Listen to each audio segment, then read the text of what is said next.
Vamos continuar a nossa série de mensagens durante este mês com o tema A Sabedoria de Deus para a Família, Princípios do Livro de Provérbios aplicados ao âmbito familiar.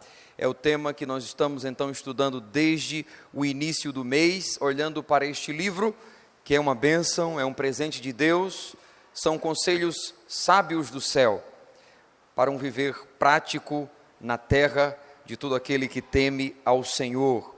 Você já atentou, você já prestou atenção que naquelas propagandas de margarina tem-se a transmissão de uma família perfeita?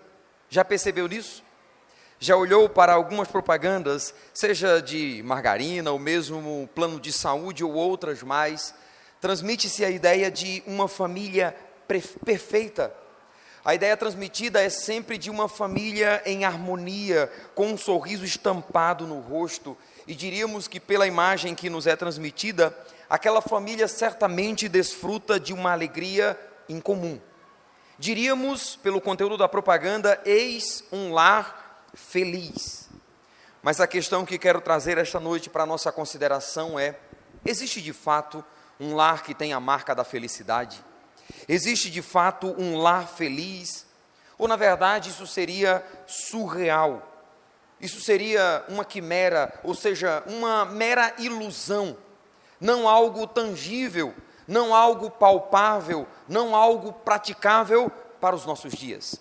Será que se limita, se resume somente à expressão que a propaganda quer fazer, mas não existe em si uma família que seja feliz? Aqui deixe-me logo apresentar uma definição para o que de fato seria um lar feliz.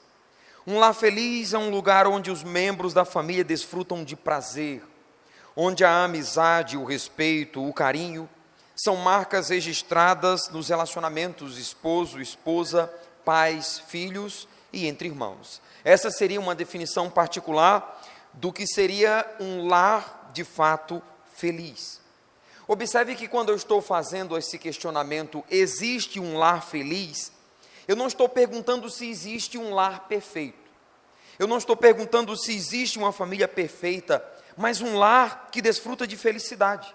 Claro que para muitos, a alegria no ambiente da família é considerada uma utopia, algo que é fora da realidade, um sonho talvez irrealizável, inatingível. E esses consideram essa descrição, a descrição de uma família feliz, como sendo algo que só existe nas propagandas, que só existe nos filmes, mas na realidade é bem diferente quando se limita ao ambiente da família. Felicidade para alguns tem sido uma verdadeira utopia. Esse ponto de vista, geralmente, ele é baseado, essas pessoas têm essa tendência de acreditar na inexistência de um lar feliz. Em grande parte, baseia-se nas experiências próprias. A forma com que muitos desfrutam, a forma com que muitos estão vivendo na sua própria casa, fazem com que, através do empirismo, da experiência particular, tais pessoas concluam dizendo: não existe um lar feliz. Não existe porque eu não tenho encontrado isso, eu não tenho visto, eu não tenho desfrutado.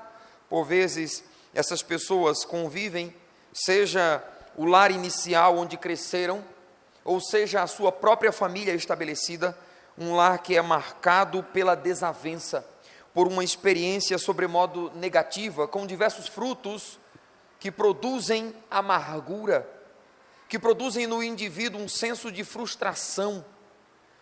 E isso só leva essas pessoas a viverem em amargura, em discórdia, em desrespeito. Tal lar é ausente de carinho, então tem-se famílias que estão vivendo somente de aparência, mantendo a aparência, seja para a família, seja em razão da convivência com os filhos, mas não porque de fato amam, não porque de fato valorizam a presença um do outro. Há muitos que têm pensado, o melhor a fazer é eu ir para o meu canto, você ir para o seu canto, colocarmos um ponto final neste casamento, neste relacionamento que está fadado ao fracasso. Tais pessoas certamente vão concluir: não existe um lar feliz. Mas essa noite eu gostaria de afirmar que sim, Existe um lar feliz. Existe, e o lar feliz é o lar em que seus membros desfrutam da sabedoria de Deus para a felicidade da família. Então observe que a busca de muitos culmina na frustração, porque a busca que muitos estão estabelecendo para a felicidade na família baseia-se nos seus próprios pressupostos, em um padrão estabelecido, não fundamentado segundo Deus, mas segundo os membros que compõem a família. E qual frustração tal família terá? Afinal de contas, está escrito no Salmo 127 que se o Senhor não edificar a casa, em vão trabalham os que a edificam. Quem criou a família foi Deus. Sendo, pois, Deus o criador da família, Ele sabe quais as instruções nos competem. Ele sabe qual a sua vontade para que uma família desfrute de verdadeira felicidade. Tentar então estabelecer a felicidade aquém das instruções do Senhor é correr sério risco de viver frustrado, de desfrutar de sabor, de desventuras no ambiente da família, pela desconsideração para com os princípios que Deus estabeleceu para a felicidade na família.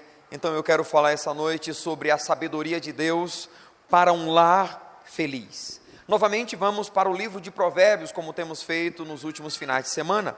Abra sua Bíblia para Provérbios capítulo 3 e leia comigo o verso 33.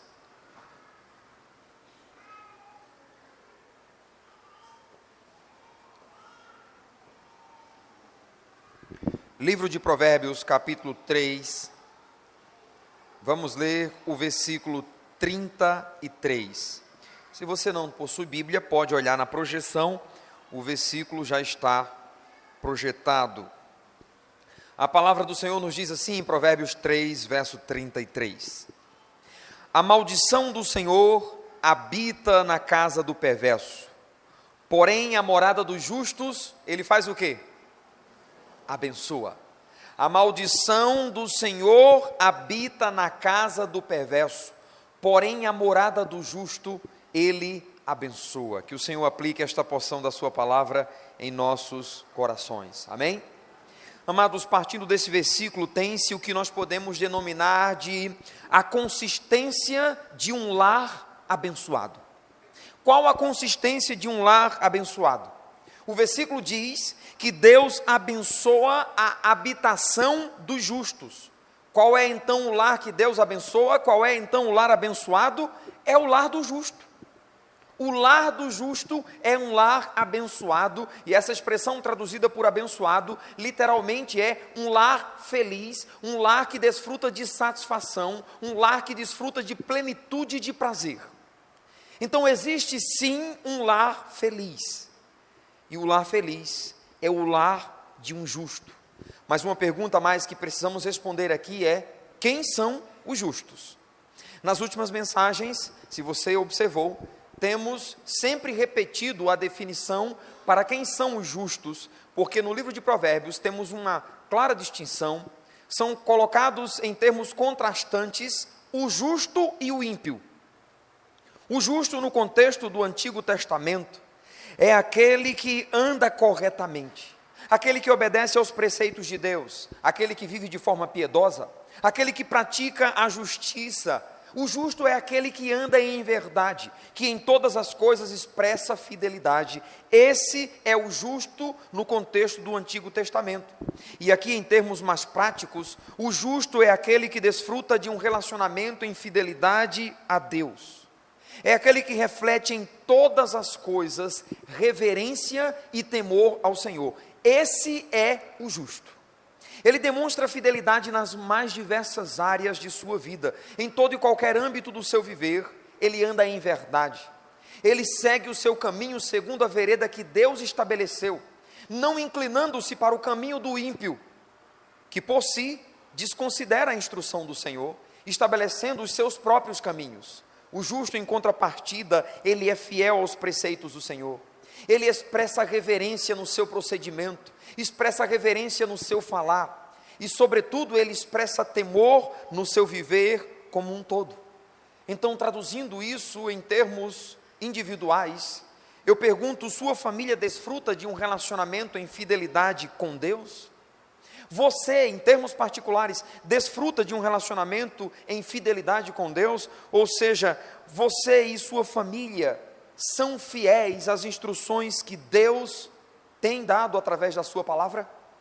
Um exemplo prático está em um questionamento simples. A sua vida é regida pelos preceitos de Deus ou pelos seus próprios preceitos? Sua família vai vivendo a exemplo dos outros, somente vivendo, mas sem um padrão advindo das Escrituras?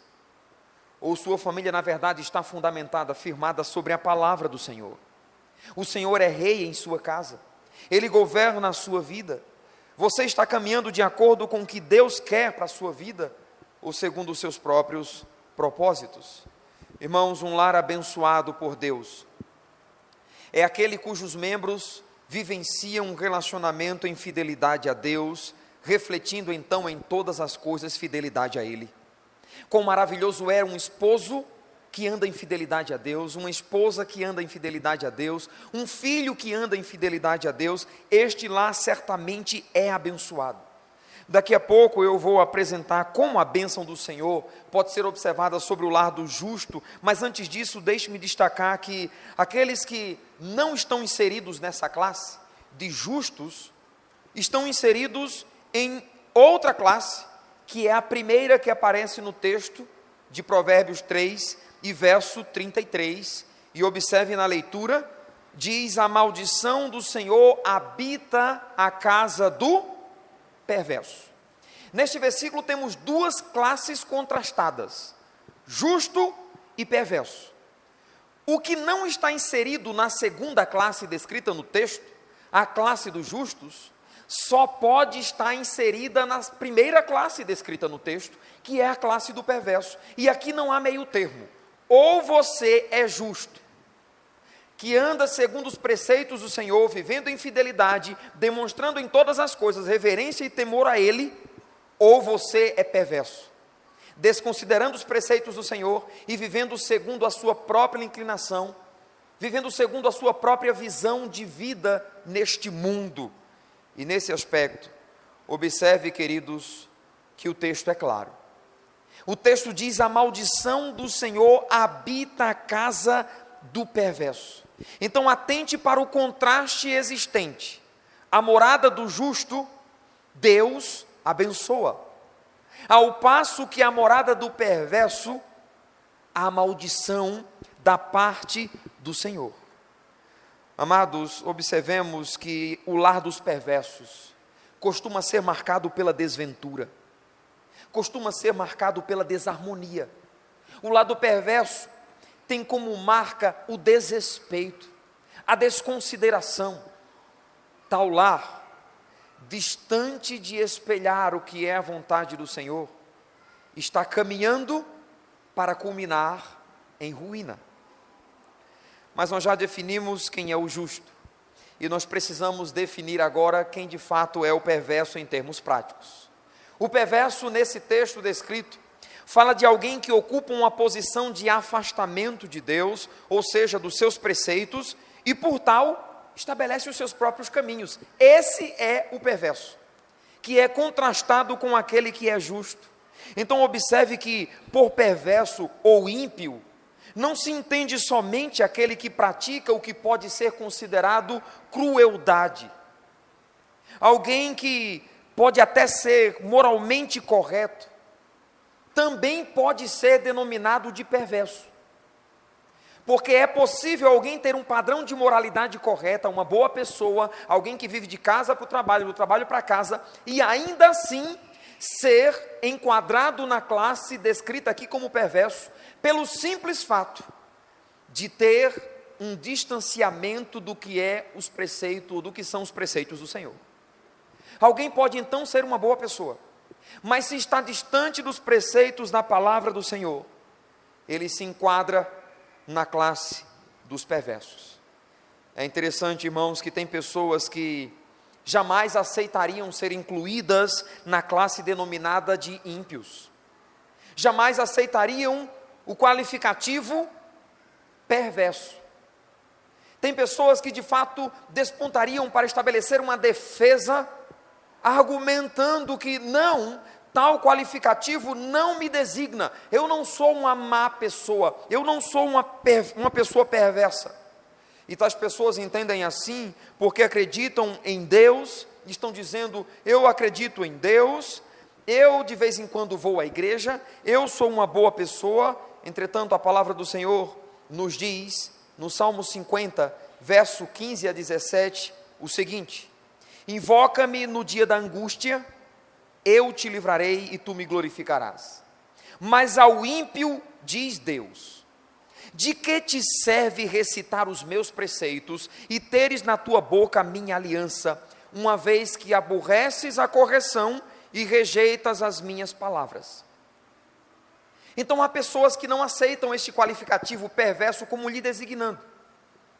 Entretanto, essas mesmas pessoas não aceitam a correção advinda das Escrituras. Elas rejeitam a palavra do Senhor. Elas consideram a palavra do Senhor como sendo uma lavagem cerebral que eu, como pastor, o faz para a vida das pessoas. Então elas não se consideram perversas, entretanto se distanciam das Escrituras. Estão vivendo distantes da palavra do Senhor, e como elas são descritas? Ímpias, perversas. Fala de todo aquele que mantém certo distanciamento da palavra do Senhor. Deixe-me dizer que você pode até acreditar que Deus existe. Você pode até recitar alguns dos seus preceitos, mas se sua vida não é marcada pela obediência a Deus, se você rejeita a palavra dele no sentido de aplicar a sua vida, você é ímpio. Ou seja, você ocupa uma posição de afastamento de Deus, de afastamento dos preceitos dele, e por isso você vive segundo os seus próprios caminhos. Deus não reina na sua casa. Muitas então são as famílias estabelecidas por pessoas que não consideram os preceitos do Senhor. Elas decidiram estabelecer famílias por si mesmas, e o resultado pode ser observado no contraste estabelecido aqui mesmo no livro de Provérbios, entre a casa do justo e a casa do perverso. Aqui é válido salientar que esse contraste também é aplicado no âmbito particular, ou seja, individualmente. Há muitos que não têm família constituída, mas que estão vivendo de forma ímpia, de forma perversa. Então isso significa que se você não tem uma família constituída, você deve atentar para o contraste que consideraremos aqui, para a sua vida em termos particulares. Porque ou você desfruta das bênçãos do Senhor, advindas da posição de justo, ou você vai desfrutar das desventuras advindas da posição de ímpio que você ocupar. Então, que posição você ocupa hoje? Você é um justo, é alguém que desfruta de um relacionamento em fidelidade com Deus. Ou você é um perverso, que ocupa uma posição de afastamento, distanciamento de Deus, isto é, dos seus preceitos, estabelecendo o seu próprio caminho? É a pergunta que você precisa responder essa noite. Voltando a Provérbios 3 e verso 33, Salomão disse que a bênção do Senhor está na casa do justo. Em contrapartida, a maldição do Senhor habita na casa do perverso. Irmãos, deixe-me apontar uma observação aqui. A maldição que habita a casa do perverso pertence ao Senhor. Você já prestou atenção nessa descrição do texto? Olhe novamente para o versículo. O texto é claro em dizer que a maldição do Senhor habita na casa do perverso. Então a maldição que habita na casa do perverso pertence a Deus, pertence ao Senhor. E aqui alguém claramente pode se contrapor e até questionar dizendo: mas como assim a maldição do Senhor? Como Deus amaldiçoa uma casa? Afinal de contas, toda maldição não pertence a Satanás? Se toda maldição pertence ao diabo, como pode Deus dizer aqui que a maldição é dele, nesse texto? A maldição do Senhor habita a casa do perverso. É isso que o texto está dizendo. E aqui eu tenho que reconhecer que, de fato, não é tão simples assim compreender isso. Aplicar isso, aceitar é difícil. O texto está dizendo, mas em suma é isso que as Escrituras estão dizendo. E amados, nós precisamos então delimitar a natureza dessa maldição que o texto está dizendo pertencer a Deus. A maldição do Senhor habita na casa do perverso. Qual é a natureza da maldição do Senhor? Esta maldição diz respeito a uma pena que é imposta por Deus a todos quantos não consideram os seus preceitos, vivendo em fidelidade a Ele. Assim, os termos desta maldição, de forma prática, serão colhidos, serão vivenciados por aqueles que desconsideram os preceitos do Senhor. Tais pessoas vão desfrutar do fruto do distanciamento dos preceitos de Deus em sua casa, na sua própria vida em termos particular. Irmãos, essa maldição, que é uma pena imposta da parte de Deus, é fruto de um homem viver querendo estabelecer o seu próprio caminho, distante de Deus. E o que nós temos diante disso? Deus tem uma pena imposta às famílias. Deus tem uma pena imposta ao indivíduo que não considera os seus preceitos. Deus tem uma pena imposta sobre a família e sobre o indivíduo, sendo essa pena de caráter presente. Ela se inicia aqui.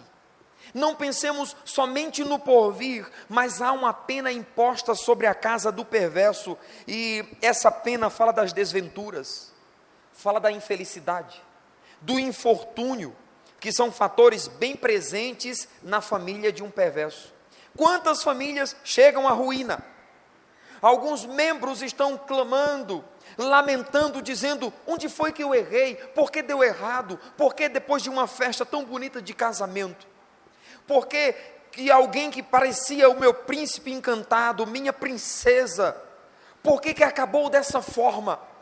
Com um infortúnio deste, com uma frustração tão grande, por quê?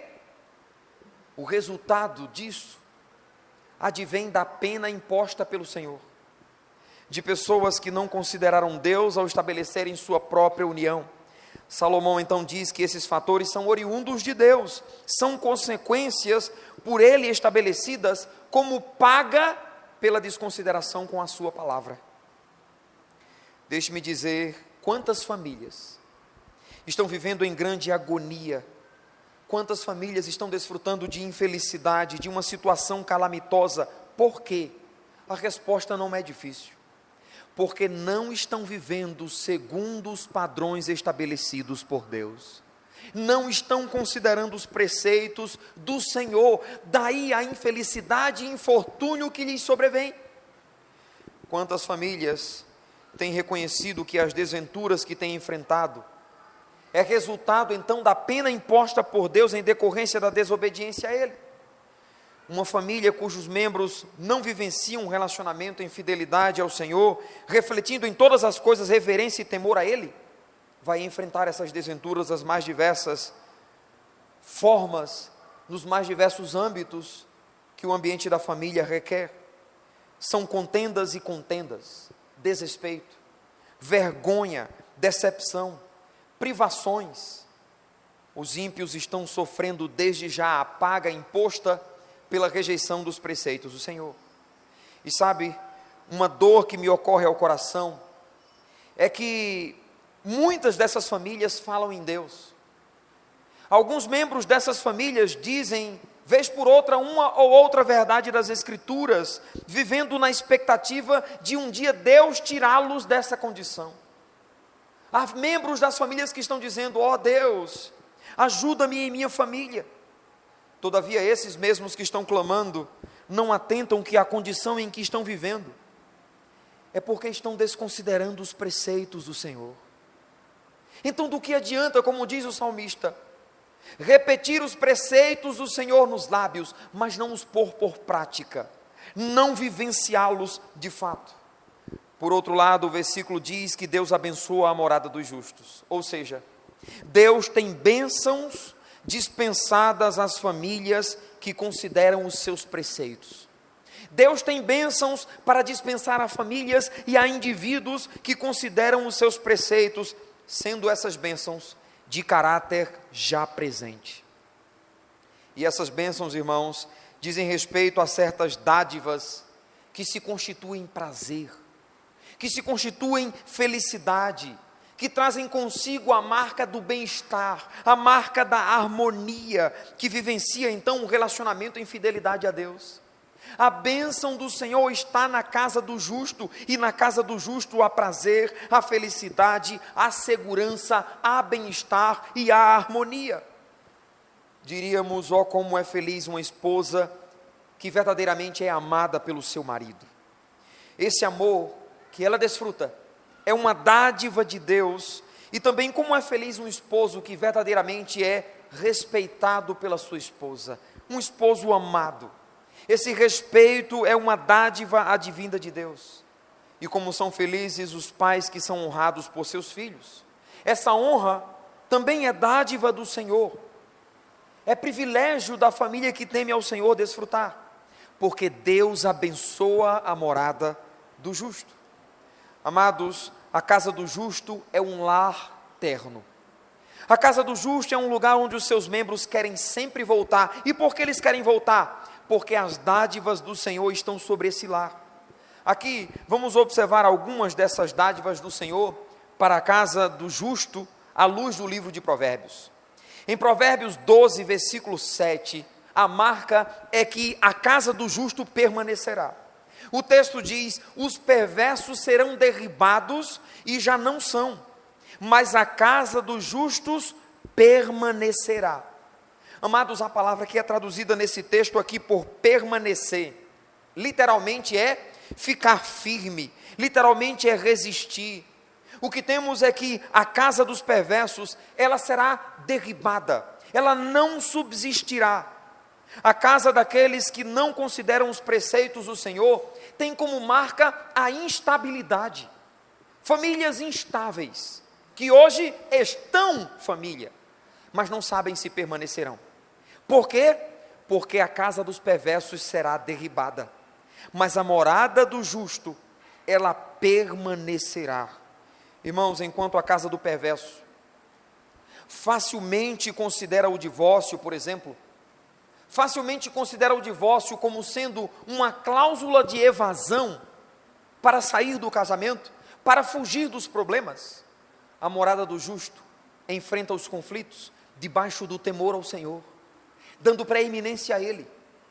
Os membros de uma família de justos consideram o temor ao Senhor e sabem, como está escrito em Malaquias, que Deus abomina o divórcio. Tem casais aqui que estão falando vez por outra em se divorciar. Tem cônjuges aqui que já assentaram isso no coração. Tem cônjuges aqui que se consideram somente por um fiozinho. Tem cônjuges aqui que estão dizendo: eu não o amo mais, eu não a amo mais. Provavelmente, o Senhor não tem reinado em sua casa.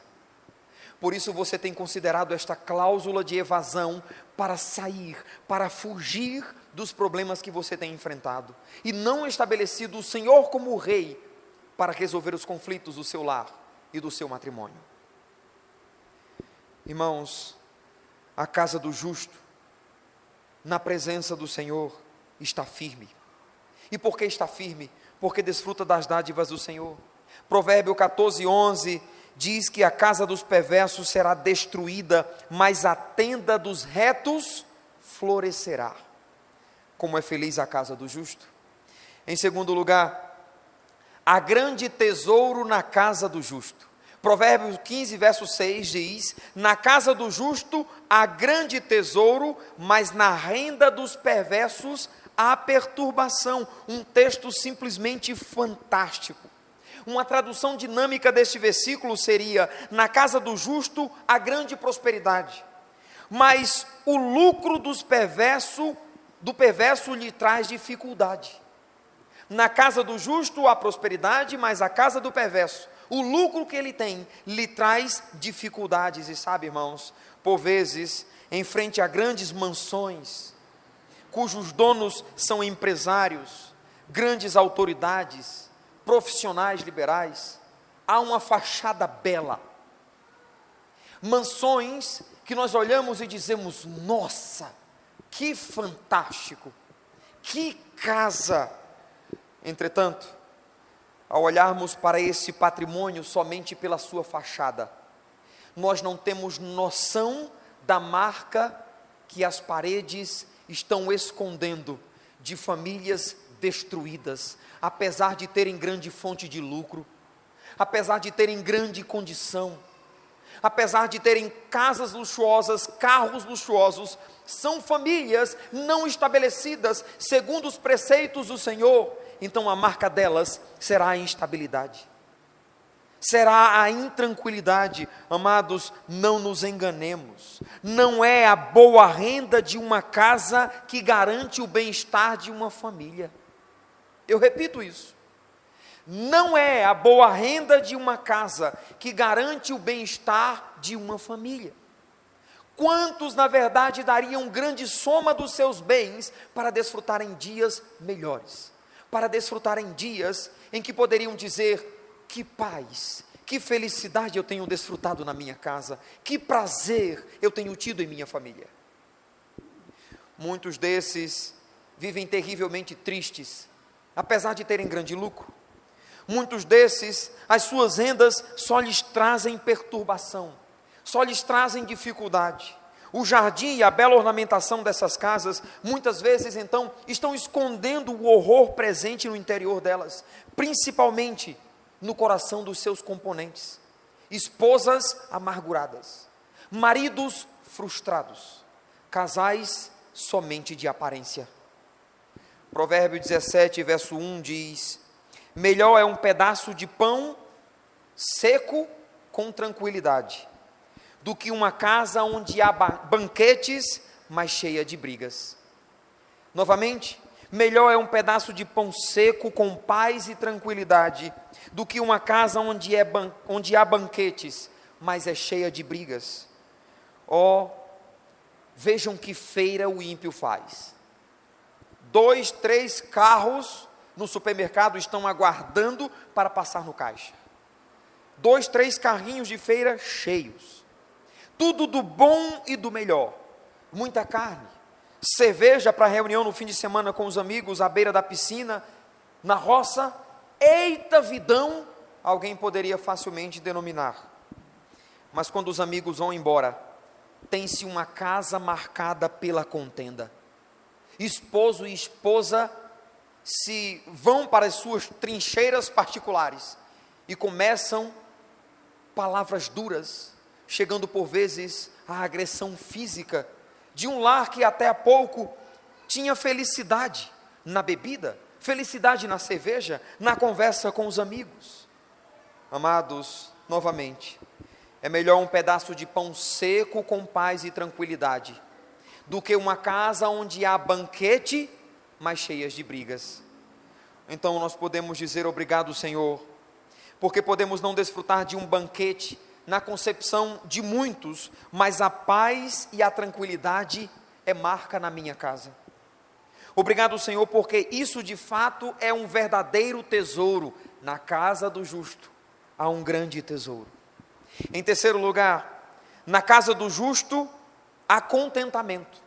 Provérbio 13, verso 25 diz: o justo tem o bastante para satisfazer o seu apetite, mas o estômago dos perversos passa fome. O justo tem o bastante, ele é contente. Irmãos, quando Salomão diz que o estômago dos perversos passa fome, não é que eles não tenham o que comer, é que eles nunca estão satisfeitos, eles não se contentam. Os perversos vivem em uma busca constante por desejos que aparentemente têm a marca da insaciabilidade.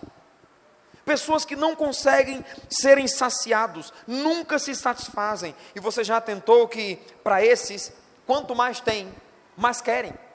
O ímpio não se satisfaz. Agindo assim, eles fazem jus ao que as Escrituras afirmam, que o inferno e o abismo nunca se fartam, e os olhos do homem nunca se satisfazem. Assim é o ímpio, nunca satisfeito. E nesse sentido, amados, eles não se contentam com o que ganham. Daí serem movidos e regidos pela ganância que leva alguns a roubarem, levam alguns a aproveitarem oportunidades e, se preciso for, até pisam em outras pessoas, porque amam o dinheiro. Eles não se contentam com o seu cônjuge, eles se entregam ao adultério e consideram isso natural. Afinal de contas, um homem não pode viver com uma mulher só. Você que é fiel à sua esposa, você é um otário. Você está perdendo a oportunidade de satisfazer-se com outras. Que conversa é essa? Bom mesmo é comida de restaurante, a feita em casa, a gente se acostuma. É o ditado frívolo do perverso que não se contenta com a sua esposa, que pega os seus olhos e os coloca em outra. É assim a vida do perverso. Eles não se contentam com a posição que eles ocupam, no sentido de que, se for preciso, eles passam por cima de outros para galgarem degraus acima em sua posição, não se importando o meio para isso. Eles são sujos. Eles usam mentira, usam suborno, usam corrupção, favorecimento ilícito e outros meios para desfrutarem de prazer egoísta. Assim é o perverso. Mas quanto à casa dos justos, ali há contentamento. Porque o justo entende que o que tem é dádiva de Deus. O justo entende e pratica as palavras do apóstolo Paulo em 1 Timóteo capítulo 6, versos 7 a 10. Ele diz: porque nada temos trazido para o mundo, como também nada podemos levar dele. Tendo sustento e com que nos vestir, estejamos contentes. Ora, os que querem ficar ricos caem em ciladas perniciosas, em concupiscências que afogam o homem na ruína e na destruição. Para com esse sonho, irmão, de querer ficar rico. Para de sonhar jogando na Mega Sena e tirando. Porque há sério risco de você ganhar na Mega Sena e esquecer de Deus. Há muitos que têm muito dinheiro, mas desconsideram Deus. O justo é contente com o que tem. Aqui deixe-me dirigir uma palavra a você que é justo, ou seja, a você que é justificado em Cristo, a você que observa os preceitos de Deus em sua vida. Talvez você seja justo, mas os seus familiares não são assim. E por isso você tem levado sobre os seus ombros o peso das desventuras de ter uma esposa que ainda não teme ao Senhor.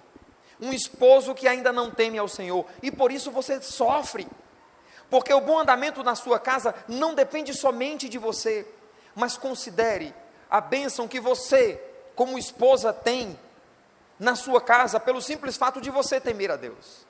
Paulo diz em 1 Coríntios capítulo 7, que o marido ímpio é santificado no convívio da esposa crente. Você é bênção na vida do seu marido. Por seu testemunho, por sua vida, Deus pode trazê-lo para render-se aos pés do Senhor. De modo que você possa dizer: eu e a minha casa serviremos ao Senhor. Então não se desespere. Consagra o teu esposo na presença do Senhor. Diga: o Senhor está longe dos perversos, mas atende à oração dos justos. Por isso, Senhor, eu estou clamando pelo meu marido, eu estou clamando pela minha esposa, eu estou clamando pelos meus filhos, para que toda a minha casa possa servir ao Senhor, para que o meu lar tenha a marca do lar de um justo. O Salmo 128, no versículo 1, diz que bem-aventurado é o homem que teme ao Senhor. O versículo 4 diz: eis como será abençoado o homem que teme ao Senhor. Uma outra tradução seria: eis como será feliz o homem que teme ao Senhor. Observe que essa declaração do salmista vem logo após da descrição de um lar abençoado que ele faz no Salmo 128. E um lar abençoado, ou no lar abençoado, um homem adquire sustento do fruto do seu trabalho e é feliz. Uma esposa produz muitos frutos e tem-se filhos cheios de vida à roda da mesa, uma clara expressão de comunhão. Amados, como é feliz e que privilégio é uma família consagrada ao Senhor. Famílias que consideram os preceitos de Deus. Muitos são aqueles que desejam as bênçãos do Senhor sobre suas famílias. Desejam a bênção do Senhor sobre o marido, sobre a esposa, sobre os filhos. Entretanto, não observam os preceitos do Senhor. Então, do que adianta desejar, se você mesmo não vive praticando a palavra do Senhor? Deus certamente é poderoso para transformar a sua família, para restaurar o seu amor pelo seu marido, o seu amor pela sua esposa, para restaurar o seu lar que talvez esteja sendo destruído, sendo minado pouco a pouco, e você já não tem esperança. Eis como será feliz um lar que teme ao Senhor. Ele é poderoso, Ele abençoa a casa do justo, porém a casa do perverso Ele amaldiçoa, ou seja, há uma pena imposta sobre aqueles que desconsideram a palavra do Senhor. Amém? Obrigado, Senhor, pela sua palavra. Obrigado por nós, que podemos dizer: a minha casa é casa de justo. A minha casa tem a bênção do Senhor. Obrigado, Jesus, por cada uma das famílias aqui representadas. Senhor, Tu conheces cada pessoa que adentrou essas portas. O Senhor trouxe pessoas essa noite aqui para ouvir da Tua palavra. O Senhor trouxe casais aqui que estão beirando a ruína do seu matrimônio, talvez segurados apenas pelo laço de união dos filhos, outros somente pela aparência. Soberano Senhor, no santo nome de Jesus, sustenta esses casamentos, esses matrimônios, para a glória do Seu nome, e que esses casais que chegaram aqui, Senhor, beirando o precipício do divórcio, sejam revestidos de uma restauração advinda do Teu Espírito, Senhor, e posteriormente possam testemunhar: o Senhor falou ao nosso coração, o Senhor trouxe restauração à minha casa, o meu lar é abençoado, o meu lar é feliz. Existe de fato um lar feliz, é a minha casa, desde que o Senhor passou a reinar. Enquanto você continua orando, deixe-me dizer que um lar cristão não é simplesmente uma casa onde pessoas que falam em Deus residem. Um lar cristão é um lugar onde Jesus de fato reina. Ele é rei sobre a sua vida, Ele é rei sobre a sua casa, Ele é rei sobre a sua família. Se há alguém aqui essa noite que chegou aqui e já ouviu a mensagem da palavra do Senhor e deseja entregar a sua vida a Cristo Jesus, a solução para a sua vida é Jesus Cristo. A solução para o seu casamento é Jesus Cristo. Entregue sua vida a Ele, que morreu no seu lugar, para dar a você vida eterna. Eu quero perguntar a alguém aqui essa noite, que deseja dizer: eu quero entregar a minha vida ao Senhor Jesus. Eu quero ser bênção na minha casa. Eu quero consagrar a minha vida a Deus. Quero consagrar a minha família ao Senhor. Tem alguém que deseja entregar a sua vida a Cristo? Deus abençoe a sua vida. Pode baixar a sua mão. Tem mais alguém que deseja entregar a sua vida ao Senhor? Faça um sinal com uma de suas mãos. Pela última vez eu pergunto: há mais alguém? Senhor, a Tua palavra foi lida, explicada, e nós Te louvamos. Ela não volta para o Senhor vazia, é cumprida naquilo que o Senhor a designou, e por isso nós Te agradecemos.